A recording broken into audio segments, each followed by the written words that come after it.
Kenyans are also encouraged to request for an electronically generated receipt with every purchase. Together, let's ensure transparency and accountability.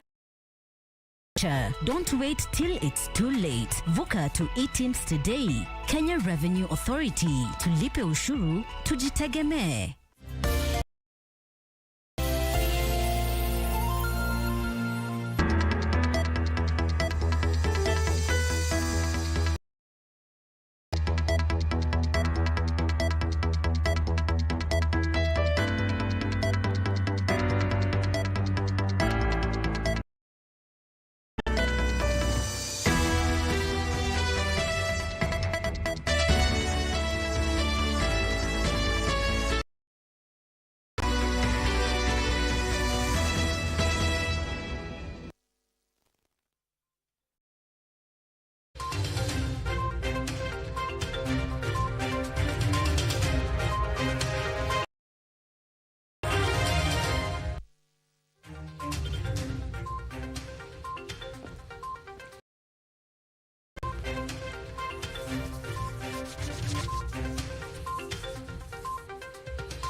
Good morning, good afternoon, good evening, from wherever you're watching us right here in the world. This is KBC Prime Edition coming to you live from Broadcasting House along Hari Thuku Mboya.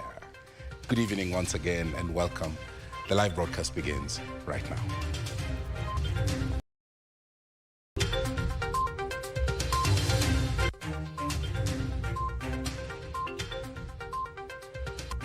Four people dead. 11 explosive device goes off in Mandera. Wrangles on the mountain. Deputy President calls for an end to political battles across. Divide and rule. Doctors strike enters day 12 with governors saying work with medics who agree to abandon the mass action.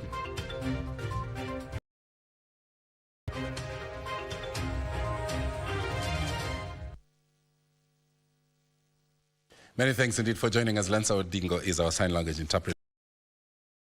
Engage with us on your device is at KBC Channel 1.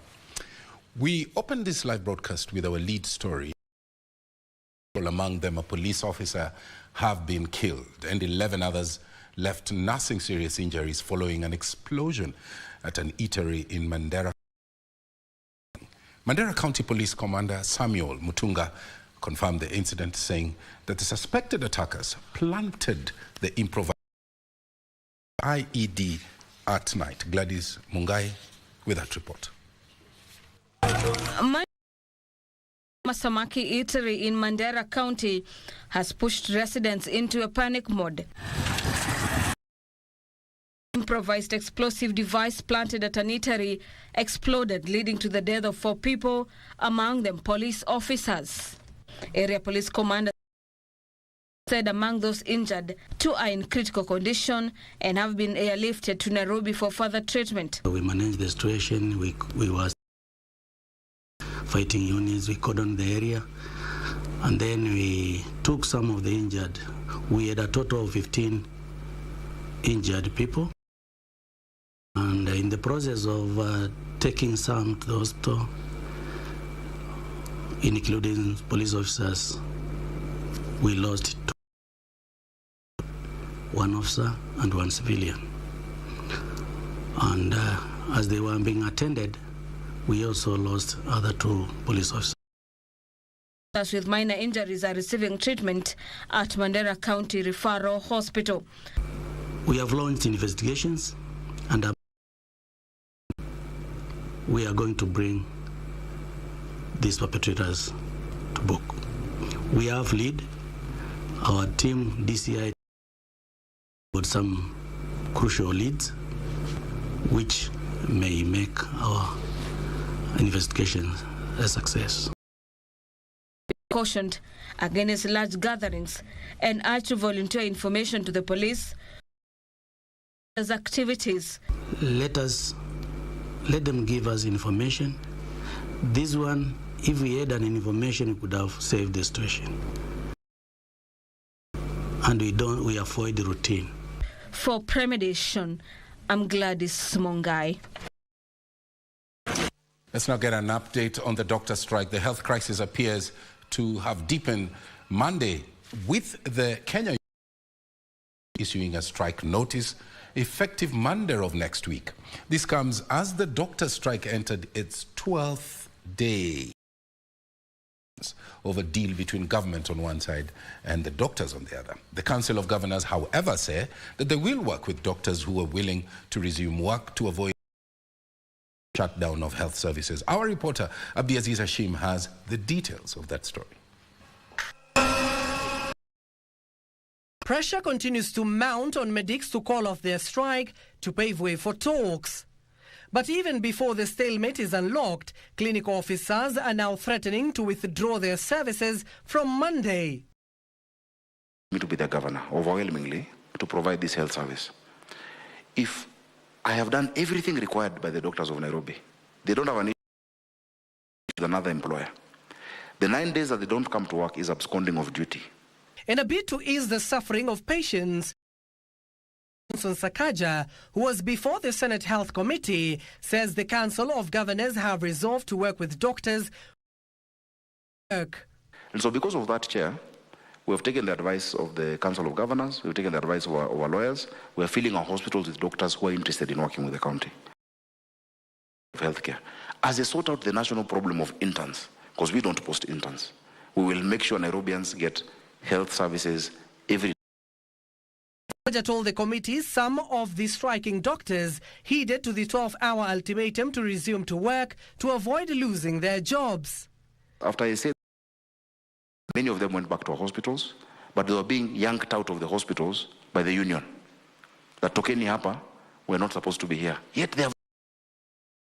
It is now a game of wait and see who will blink first, with clinic officers now tabling 8 ultimatums they want resolved before Monday.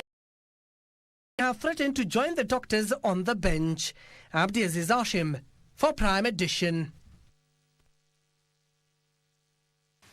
Now, Kenya globe in marking World Tuberculosis Day with renewed calls to fight the disease that remains a threat to communities amid concerns of multi-drug resistance. Secretary Susan Nakumicha Wafula, leading the nationwide celebrations, called for concerted efforts in fighting the disease and the need for adequate spread of the communicable disease. Joseph Wahungu reports. Celebrations in Murang'a County, Nakumicha reaffirmed the government's commitment to eradicating tuberculosis. She noted the country in nations with high incidences of TB, and the government was keen to invest resources towards control and treatment. In Kenya, while TB continues to pose a significant public health challenge, and despite our concerted efforts and notable progress over the years, a leading cause of mortality. She emphasized the Ministry of Health providing high-quality TB services, integrating them into broader development agendas. We should not just treat them as statistics. It should be a reminder to ourselves and to that we have to do something about TB. But I'm happy to note that over the years as a country, we have made progress. The county recorded 5% TB-related deaths in 2023, with 92% of the patients recovering. Sana ya kwenda pale hospitali sababu ya ile maneno ya stigma. Kwa hivyo tunajua burden ile kubwa wanaume. Kwa hivyo ningependa kuwaambia huu ni ugonjwa kama mwingine, wajitokeze ili waweze kutibiwa. I'm Joseph Wahungu. Deputy President Rigathi Gachagua has cautioned Mount Kenya leaders against engaging in, urging them to support the government. This comes as leaders from Laikipia County urged the region to ditch succession politics and focus on supporting the current government. Additionally, the second in command also maintained that government is on the right track in executing its mandate, reduction in the cost of commodities within the market. Timothy Kipnusu puts that story in perspective. Deputy President Rigathi Gachagua was in Laikipia County for a funeral service of the spouse to County Assembly Irene Wahuka. It is here that he revealed that the government was in the right trajectory in addressing such as the cost of living.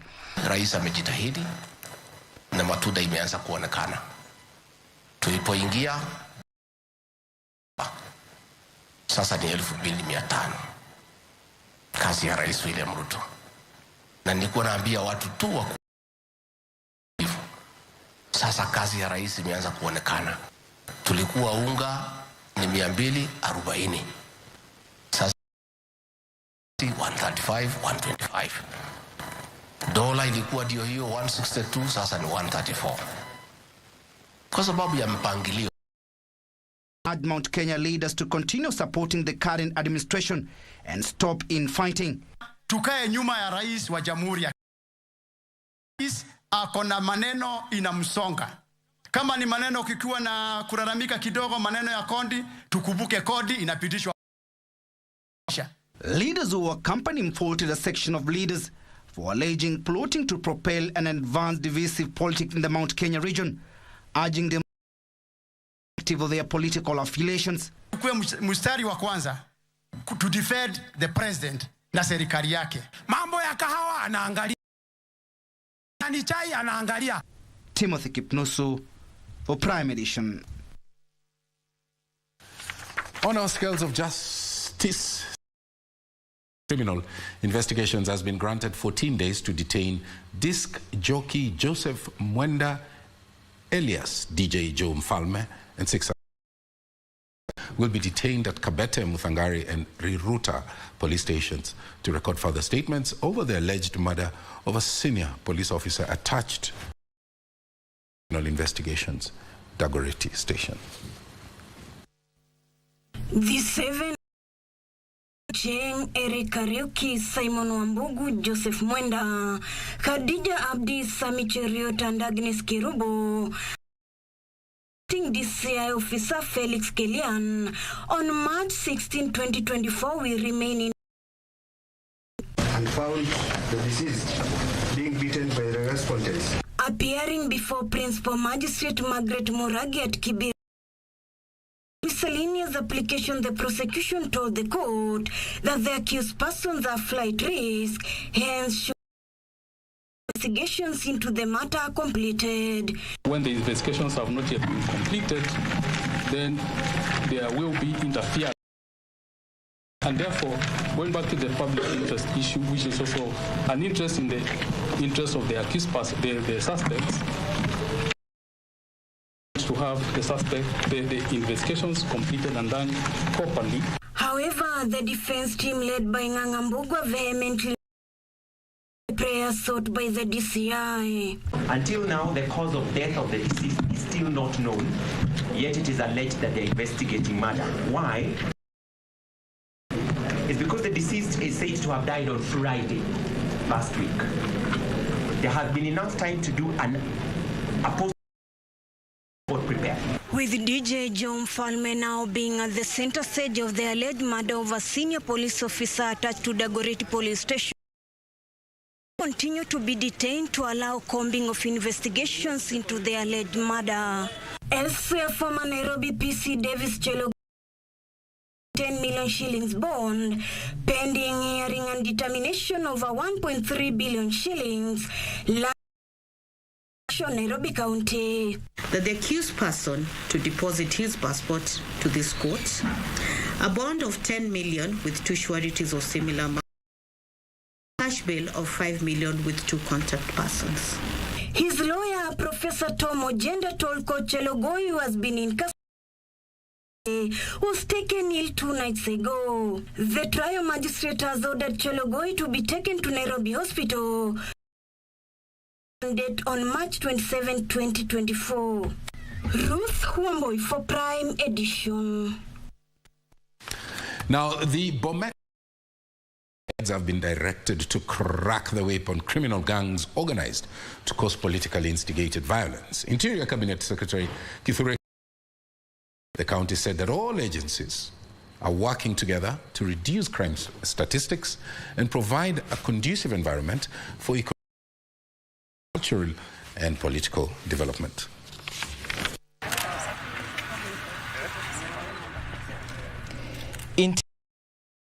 Kindiki on Monday made a whirlwind tour to assess the security situation in the country. While in Bomet County, Professor Kindiki directed Bomet County crackdown on criminal gangs organized to cause politically instigated violence.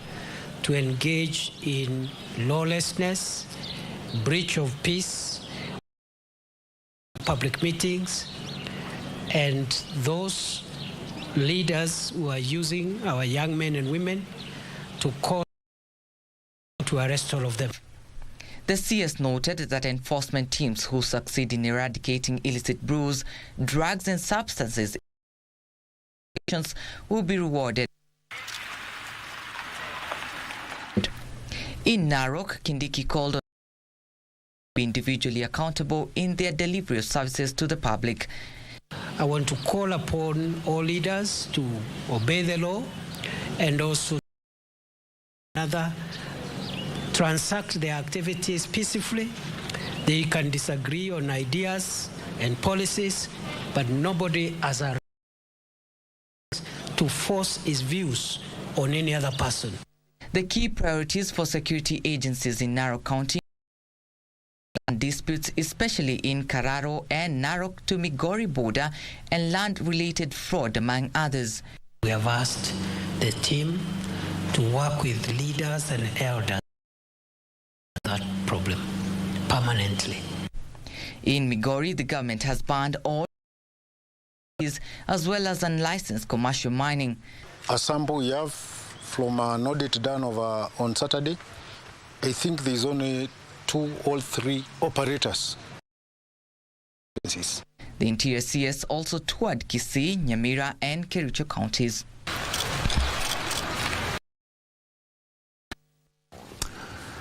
Now, family, friends and colleagues of the late Rita Tinina gathered at the Holy Family Basilica today for colleagues eulogized the late Rita as a resourceful journalist whose stories inspired change in society.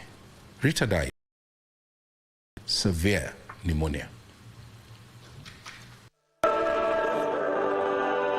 Isumbu Family Basilica Church in Nairobi, family, friends and colleagues of the late veteran journalist Rita Tinina pay their last respects. Journalist Olive Barrows, who read the statement by the family, described Rita as a role model, always willing to help. We believe that Rita rested with many people's secrets. She was a trusted confidant to family, friends and colleagues. She never let one hand know what the other hand was doing. What was shared with Rita stayed with Rita. Colleagues described of justice, a team player and a friend. Rita's narratives transcended the boundaries of mere news. They resonated with the hearts and souls. Today, as I stand here before you, the answer to that question is I am broken. However, broken things can be mended, whereas the loss of a loved one is absolute. Mamma mia. Cabinet Secretary for Ministry of Information, Communication and the Digital Economy, Eliud occasion called on everyone to emulate Rita's remarkable virtues. Let us emulate and exhibit that Rita exhibited, while also at the same time espousing the virtues. She will be laid to rest on Wednesday at a family home in Osupeni Farm, Olokirikirai, Narok County. Paulina Simil for Prime Edition. While we mourn the loss of a colleague, we also pay tribute and celebrate a life well lived. Go well, my sister Rita. Collaboration with development partners has rolled out a locally led climate action financing program that seeks to build the financial capacity of counties mitigating the effects of climate change at the grassroots level. The program, estimated at over 39 words, funding already existing climate action interventions by developing units, as Weekly for Cage now reports. In light of the vagaries of climate change, the national government is moving to build the financial capacity of county administrations in tackling the phenomenon. On Monday, representatives from the national government, World Bank, the government of Germany, among other development partners, program in the Lake Region Economic Bloc that will see in excess of 4 billion shillings disbursed to the 16 counties in an agro-restoration program. Ecological restoration is very, very important. In other places, we are talking about biodiversity. The determination to match the policy with finances to implement climate action at the local level is the surest way of winning the war. This program that has brought us here together is important in supporting Kenya in reaching its agriculture, forestry, and biodiversity. The FLOCA, the agro-restoration program, will be rolled out in 45 out of the 47 devolved units with the objective of restoration interventions. Please let us not duplicate. Let us build on already existing structures. We are changing our own concepts of fighting this climate change, investing more in terms of what we are referring as community initiatives. A similar design program is in the pipeline. For Prime Edition, I am Wycliffe Okage. Well, that story brings us to our first break. We're taking just a short one. We'll be back. Don't go away.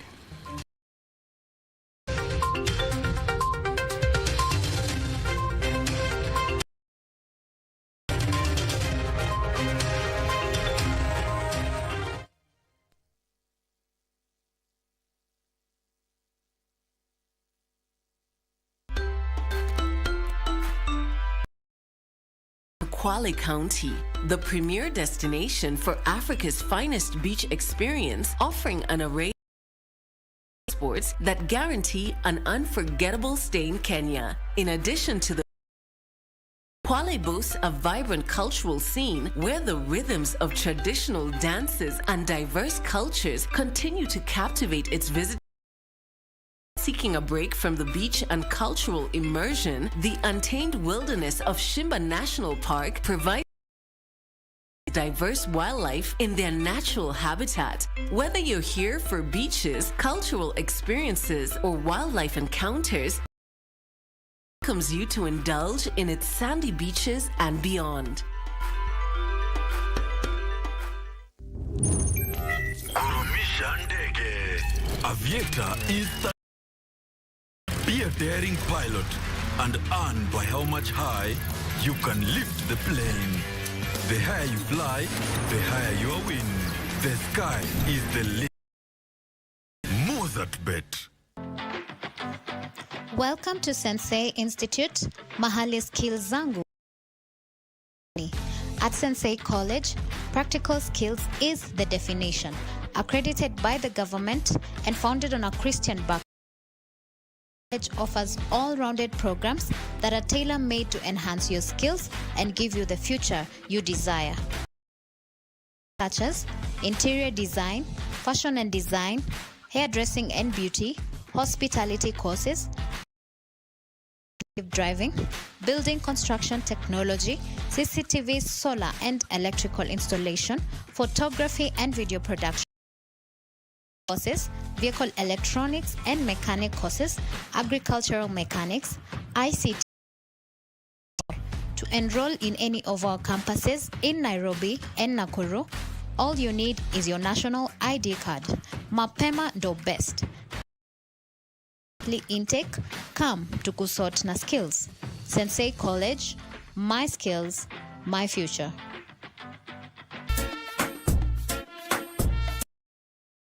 Jana Baru partnered with Manyata Cider for an event dubbed Passionate Pages Flavor.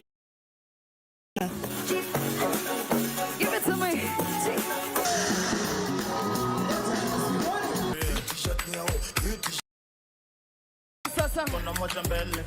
Captivating audiences with every beat as the main act watched closely.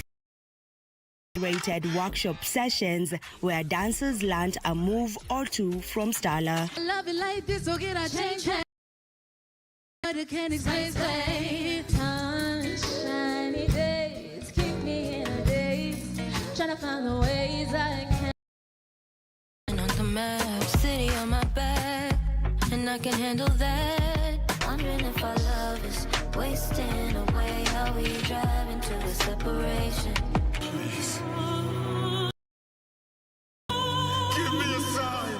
Easter season is a strong pillar of the Christian faith. My house will be a house of prayer, and you have turned it into a... Here on KBC Channel 1, we have lined up an assortment of programs to commemorate this significant season. Messiah. If I tell you, you will not believe me. From movies, take him to Herod, to music, dramas to themed worship shows. Jesus Christ is the beginning and the end. I don't know what you're saying. We plan to keep you celebrate the death, Forgive them, Father. They don't know what they do. and resurrection of Jesus Christ. This is not just the but above all the resurrection of our Lord and Savior. Why do you seek the living among the dead? KBC Channel 1, Kenya is watching.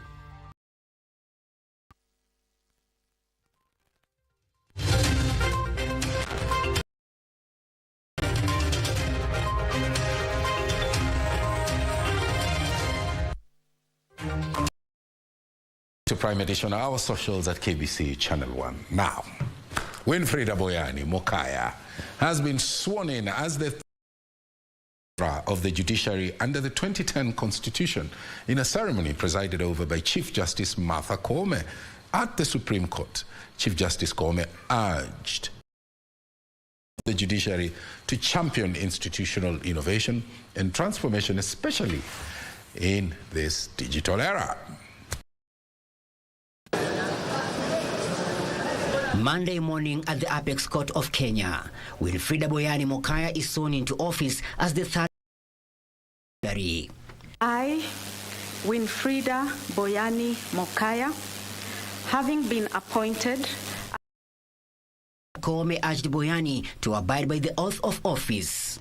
The oath equally requires you to serve this country to the abilities, and bearing in mind the enormous responsibilities placed upon you. Boyani, after push for law reforms to address the emerging gaps in the administration of the judiciary. Streamlining our policy to results cycle and reimagining our institutional to better align with our ideals of shared leadership. Somebody who has emotional intelligence.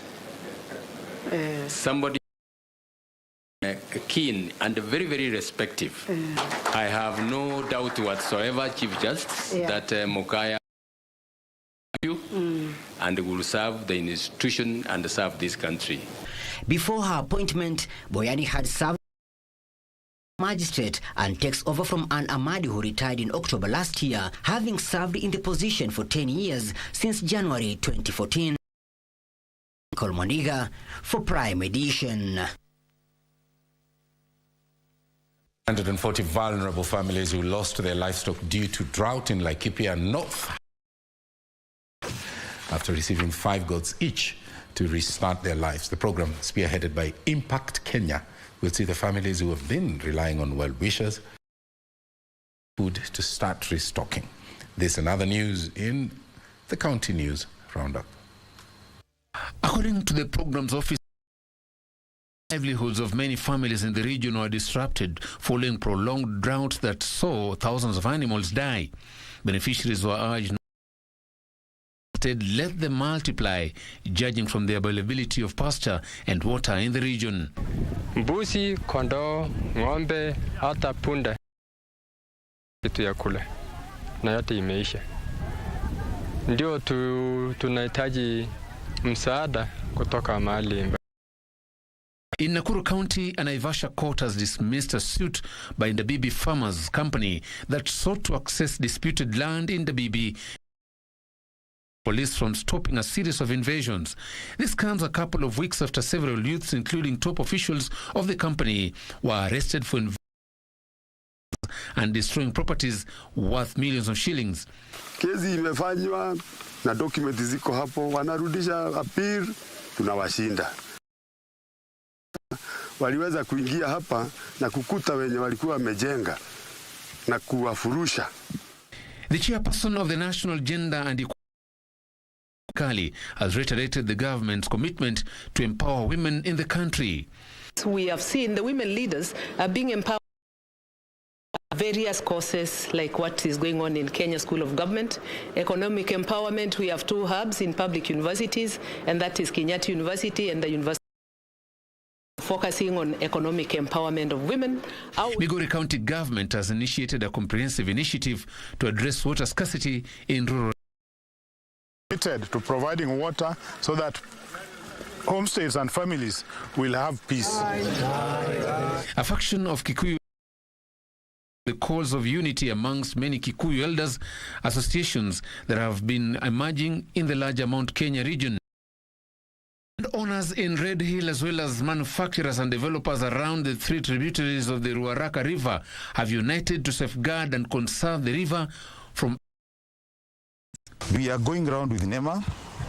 The Water Resource Authority is aware of that. We have given letters even to NEMA Kiambu.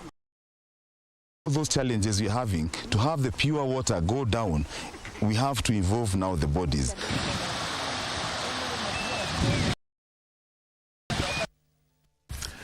He had become one of the trusted allies of President Mwai Kibaki, cementing a friendship nurtured over a long period of time. Cabinet, we focus on Njenga Karume, who served as a Minister for Special Programs and at some point, Ministry as well.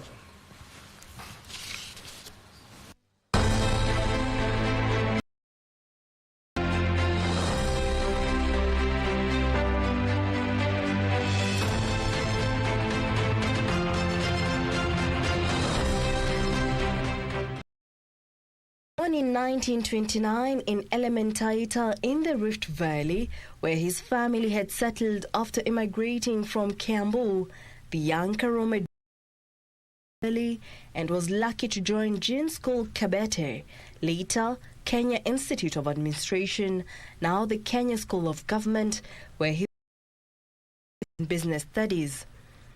As such, he entered the business arena at an early stage selling charcoal and skins before venturing into liquor sales. While it was in this beer business that as an entrepreneur, having started to operate bars during the colonial period, it was his leadership of the Kwasi Embu Meru Association Gema that would catapult him into the inner circle of the President Jomo Kenyatta era politics. Been formed in 1971 initially as a welfare organization, Karume would lead the organization.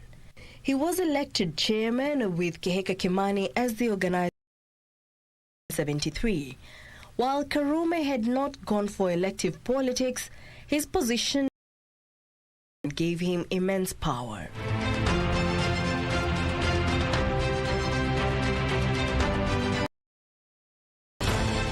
That is the reason why he became a central figure during the 1977 Change the Constitution movement. Karume joined politics in 1974 as a nominated member of parliament, and in the 3 subsequent elections held in 1983 and 1988, Karume vied for and won the Kiambaa In July 1980, at a leaders' conference at the Kenya Institute of Administration, the government urged all tribal unions in the country in the interest of peace, love and unity. Gema was proscribed no regional political platform. Karume was reluctant to join the leading opposition force Forum for the Forward.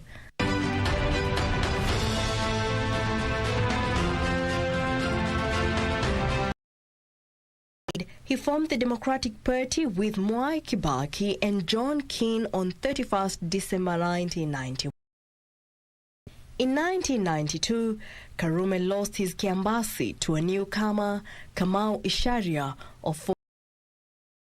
He decided to concentrate on his business enterprises. After losing 2 elections on a DP ticket in 1997, Karume decided to abandon the party. For the he won the seat again, but now on a KANU ticket supporting its presidential candidate Uhuru Kenyatta. President Kibaki appointed Karume Minister for Special Programs. At the time, Kenya was facing severe drought and Karume started humanitarian agencies and liaised with other government departments to get food and water to the affected communities. Later, he was transferred to the Ministry of Defense.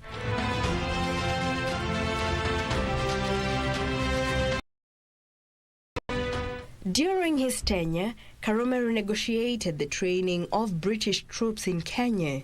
At the elections, he represented the PNU coalition led by President Kibaki, but lost the seat to Stanley Munga. In 2009, he released an autobiography titled Beyond Expectations. In February 2012, Karume died at a Nairobi hospital. Jackie Wambiru, The Cabinet.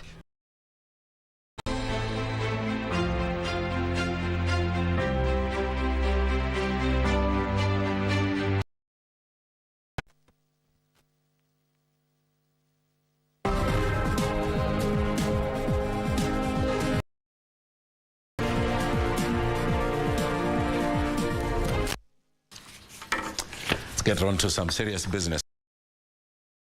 The business news anchor Terminal 1E at the Jomo Kenyatta International Airport has resumed operations after an early morning electric caused some fire at the international terminal. The Kenya Airports Authority says that normal operations have resumed handling international flights. That fire affected some sections of the facility early in the morning, as I've just said, and it led the usually very busy terminal. Crippling power outages to agonizing leaking roofs. The country's premier airport for the wrong reasons. Early this morning, the airport was dealing with another catastrophe, a major fire that 1E, though Transport Cabinet Secretary Kipchumba Murkomen downplayed the fire. My message to Kenyans is that people are just quick to pick for small problems here, a leak here, a blockage here, but overall, the infrastructure we are building. A statement from the Kenya Aviation Authority has said the damaged part of the terminal will be renovated. Transport CS has further said Eldoret International Airport's runway will be extended 4 kilometers to 4.2 kilometers in the next financial year. We want in the next financial year to commence the process of extending the runway. Cargo is a very important business here. We can have more cargo flights. Murkomen spoke during the relaunch of the Nairobi to Eldoret carrier Kenya Airways. But the prices are very reasonable and they are sensitive. But of course, we also need to make sure that the flight itself is viable. Flights to Uasin County and the greater western part of Kenya means that is also a likely beneficiary of flights to this region. Alanoko, Prime Edition. Information, communications and digital Eliud Owalo says that digitization of government services has reduced that human interaction and corruption at government offices. Owalo, who launched a digital hub and vocational college, said that the government is on course to automate all its services. Information Communications and the Digital Economy Cabinet Secretary says over 19,000 government services have been digitized, which has helped from 60 million shillings daily to 1 billion shillings. The Cabinet Secretary says the automation process corruption cases in government offices due to limited human interactions. Hatutakuwa na wabroka hapa katikati.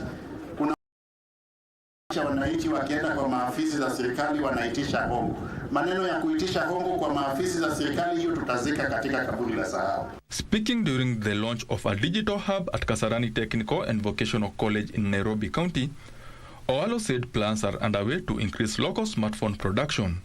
Kufikia sasa tayari hiyo factory tayari imetoa kiwango ya 1,094 simu 1,094 iko kwa soko tayari.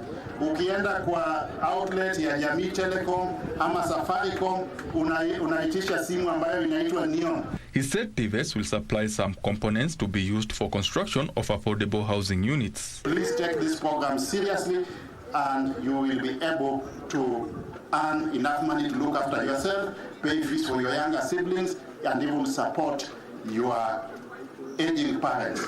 And most fundamentally, you'll be able to save as you work. Benson Droba reporting for Prime Edition. Skiza.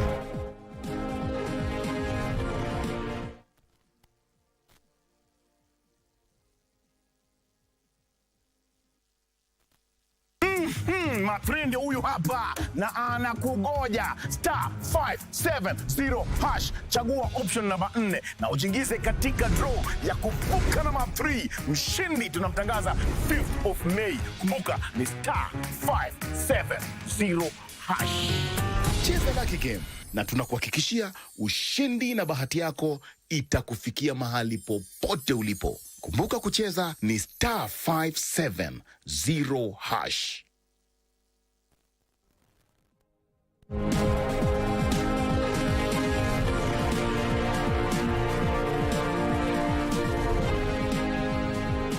Socials at KBC Channel 1. Kenya will collaborate with Tanzania in gathering intelligence and strengthening enforcement measures against counterfeit goods and illicit trade activities.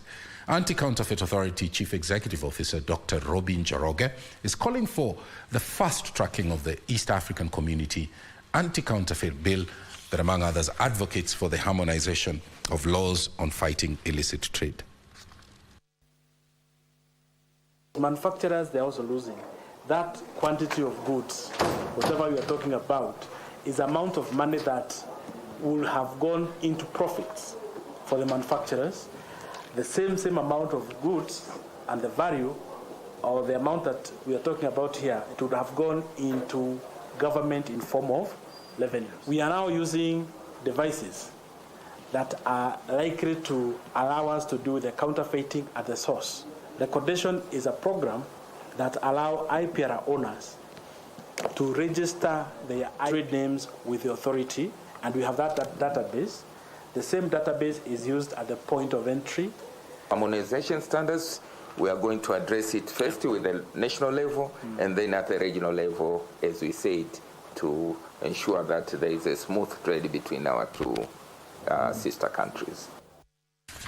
I&M Group PLC made 13.3 billion shillings in 2023, fully a net profit, representing a 14% year-on-year growth driven by increased lending. However, the lender's gross non-performing loans increased by 41.7% to settle at 35.4 billion shillings. The lender has proposed a dividend payout of 2 shillings and 55 cents per share.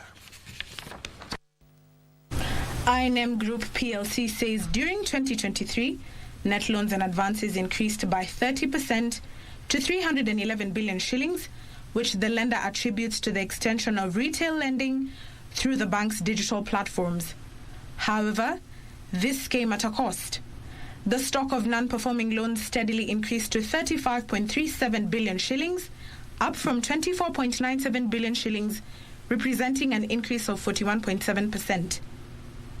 This pushed the lender to increase the loan loss provision by 31% to 6.9 billion shillings. Operating income hit 42.7 billion shillings on account of a 38.9% increase in interest income on loans and advances to 36.5 billion shillings. This, in addition to forex trading income of 5.5 billion shillings, drove the lender's full-year net profit up by 14% to 13.3 billion shillings. We understand that it's not very easy to tell what the intrinsic value of our businesses that are listed on the stock exchange are. So our book value per share, you can see, very strong at 53 shillings 30 cents per share. And that has been rising over the period. The dividend per share, we are paying a dividend of 2 shillings 55 cents, which is up 30 cents on the previous year. Nduta Mokami for Prime Edition. Agriculture experts are now calling on government to enhance sustainable and regenerative farming practices to deal with the effects of climate change. The Alliance for Food Sovereignty in Africa, Kenya, just like many developing countries, are facing a huge food crisis. Why? Because of the changing weather patterns and outmoded farming practices. GDP to increase productivity by 6%. That couldn't happen because governments have no money. And because of the reason I know that, we have not brought climate change.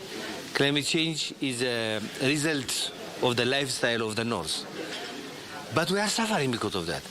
And they should give us enough amount of money to help us adapt to the climate crisis. Our best foot forward in ensuring that we come up with robust policies, robust plans, and robust strategies. But these strategies can only be realized if there's significant amount of resources, there's significant amount of technology, there's significant amount of human resources.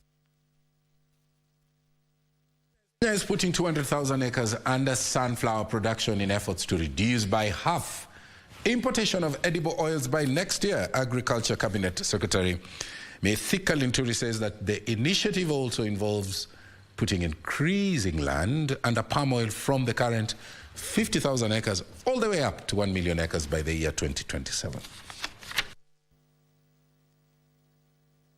We are distributing over 500 metric tons of sunflower in the country through our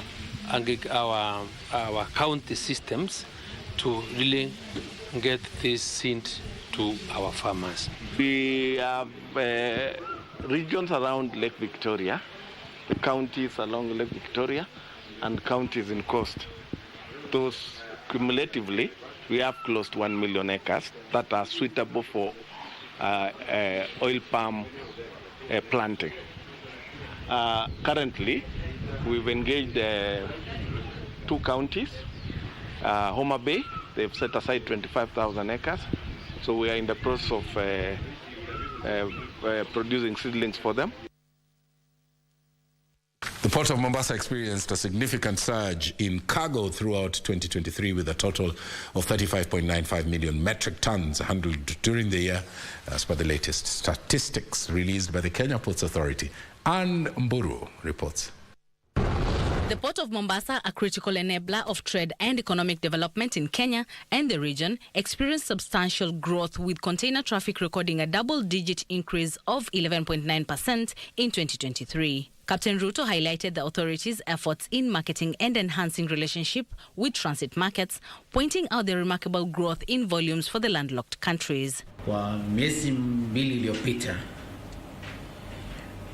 mzigo nyingi za Rwanda zimekuwa zikipitia hapa, na pia DRC mzigo wao imekuwa nyingi ikipitia hapa. Ni ile kuonyesha tu vile sisi tunafanya kazi na vile tunaahidi mteja.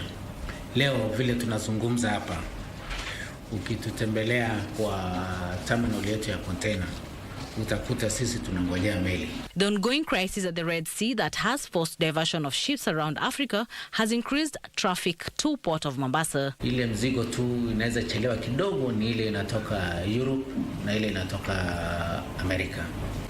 Miji nyingi zile ziko north of Mombasa of Kenya wanaanza sasa kufanyia transshipment Mombasa, sababu meli kwenda all the way to the north alafu kurudi chini inakuwa pia na ni ngumu.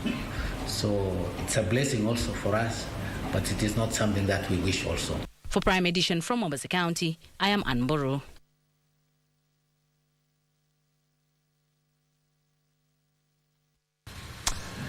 Very well, and that does it for the day's business. Karen Marakwet Kibet is on set, and she's coming up shortly with the day's business.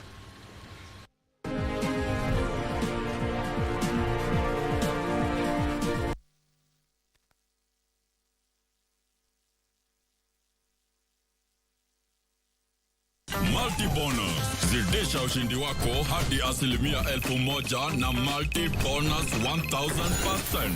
Kuwa mshindi. Mozartbet.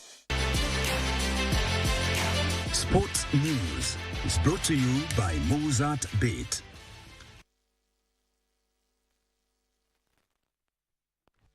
Welcome back to KBC Prime Edition. My name is Karen Kibet. Let's take a look at what's making headlines in the world of sports. Toyota Gazoo racing team cars are already in Naivasha for the WRC Safari Rally Kenya experience after a shipping delay. They arrived last night as they look forward to another victorious outing in Kenya. Drivers started the record this morning with Oliver Solberg predicting a very challenging course with the current weather conditions, which are unpredictable. It's been raining in Naivasha, with the rally expected to be a muddy affair, especially in Soisambu, or a mixture of both rain and dust. World Rally champion Kalle Rovanpera, however, relishes another epic run where he looks forward to reclaim his title and cement Toyota Gazoo's place. Meanwhile, Safaricom has today announced a 36 million Kenya shilling sponsorship to support the WRC Safari Rally Kenya, set for the 28th to the 31st of March in Naivasha.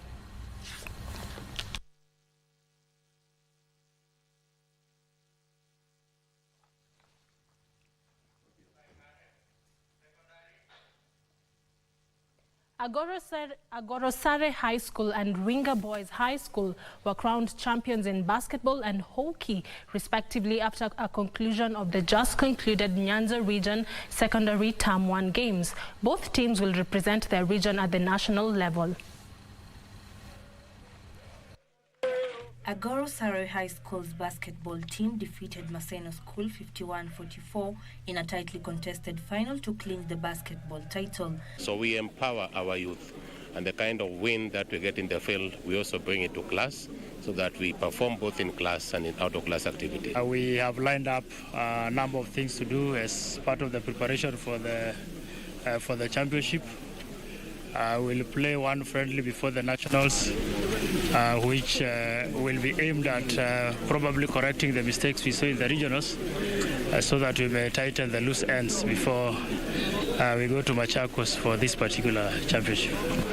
It is a giant that is coming. Agoro has been a giant in basketball for long years, for a very long time. Even 2019 we had the nationals, but this year we're going to achieve even better, and we're going to make sure that we bring back the national trophy to Ringa Boys defeated Kisumu Day 1-0 through a penalty, making history in the boys hockey category and writing a new chapter in their sporting journey. This victory and the journey started in 2016. We are coming as the pride of Nyanza. We are coming to represent this region. Teams in our Pool A will promise you a competitive match. With their triumphs, both teams have earned the honor of representing the region at the national level.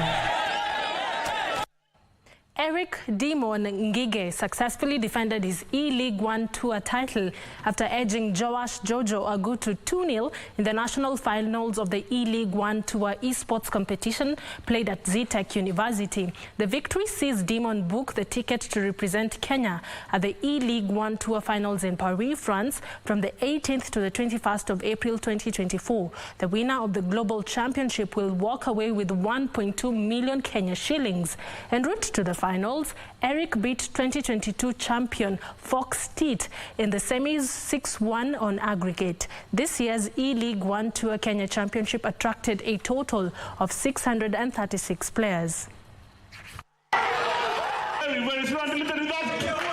Lethal shot there, and he didn't have anyone to get it off the rebound there. And right now, Penn.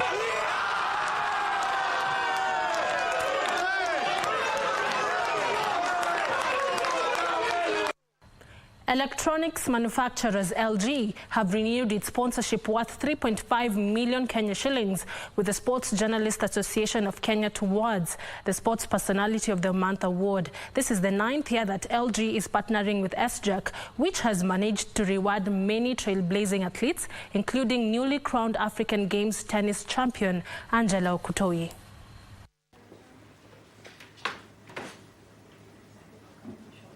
So we are very excited with all this partnership. We are looking forward to a more working relationship with you, LG. We've come a long way, and we also plan to make better our relationship, to give you value for money, one MD. So I can proudly say the award has been influential in the recognizing Kenya's inspirational sports personalities. At LG, we are committed to supporting the development of sports and in this country, so as a way of promoting physical and mental health. Barcelona Ladies and Lysa FC, both from Laikipia County, were crowned the champions of the Central Region Safaricom Chapadimba Soccer Tournament after winning their respective finals at Wanguru Stadium in Kirinyaga County. Two-time winners and defending champions Barcelona Ladies successfully defended their title for the third time in a row after beating their opponent St. Joseph from Oranga 5-0 in the final match. Goals from Carlton Asambu, Lois Matendechora and Milka Wamboi gave them the lead in the first half before Asambu and Naomi Masini netted 2 goals to earn them a spot in the national finals. Inaonyesha vijana wako na winning mentality. Imekuwa fighting good, team spirit pia pamoja. Tumeshinda tukisema tumekujia ushindi. So I'm proud of my team, even my coach. Coach ananipea moral. Nikienda kutrain, ananitrainisha penye niko weak. Na penye niko weak una rectify na unaenda mbele. In the boys category, Lisa FC from Laikipia County beat M-Pesa Foundation Academy from Kiambu 3-2 in the final match. John Localia's braces and Peter Kamau's goal propelled Lisa to victory in a match that saw M-Pesa Academy open the score sheet with Wycliffe Odira's goal. Barcelona Ladies and Lisa FC pocketed 250,000 shillings each and tickets to represent the Central Region in the Safaricom Chapadimba National Finals slated for next month in Kisumu County. Nora Mwangi for Prime Edition Sports. Thank you, Nora, for that report. Now, finally, more than 100 elite British sportswomen say they will be uncomfortable with transgender women competing in women's sports. Some argued that those athletes competing in female categories put the women at a disadvantage, while others say the sports should be more inclusive. That should be safe. Elite athletes have expressed concerns with transgender women competing in female sports. There have been several high-profile cases in recent years where biological men switch genders and participate in women's sports, often resulting in them dominating the competition. American swimmer Leah Thomas is one example who became the first ever openly transgender athlete to win the NCAA Division I National Championship. A number of sports have since banned trans women from competing in female categories, but some athletes still feel that they run the risk of losing their careers if they speak out. Some athletes feel uncomfortable competing against transgender competitors. It is, however, widely agreed that there should be a place for trans athletes to compete, just in a separate category. The athlete suggested that more research should be done to make this possible so that the fairness, sporting integrity and safety of women's sport is maintained. For Prime Edition, I'm Emmanuel Ndungu. And Emmanuel's report brings us to the end of the sports news tonight. I'll see you tomorrow, same time, same place, with more sports news. Have yourself a peaceful night. My name is Karen Kibet. Don't go too far, as right after this short break, my colleague Tom Mboya will be back with more. Good night.